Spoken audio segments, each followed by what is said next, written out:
Hello বন্ধুরা, কেমন আছেন? আমি ভালো আছি। আজকে আমি গরুর নেহারি রান্না করব। আর এই নেহারিগুলো ঈদের মধ্যে নিয়ে এসেছে। আমরা বাড়িতে না থাকার কারণে, অনেক জায়গায় বেড়ানোর কারণে রান্না করতে পারি না। আজকে তাই রান্না করছি।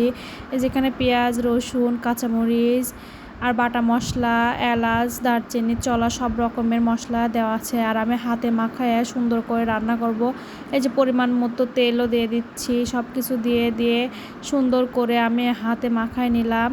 নেওয়ার পরে দেখেন কত বড় বড় পা, নলাগুলো অনেক সুন্দর পায়ের।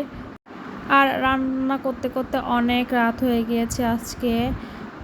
কে কীভাবে রান্না করে আমি জানি না, কিন্তু আমি এভাবে রান্না করি। আমার শাশুড়ি মা এভাবে রান্না করে, তাই আমিও এভাবে রান্না করি। এই যে পরিমাণ মতো পানি দিয়ে দিচ্ছি, দিয়ে আমি চুলার উপর বসাই দেব। যে এক পাতিল পানি দিয়ে দিলাম সিদ্ধ হওয়ার জন্য।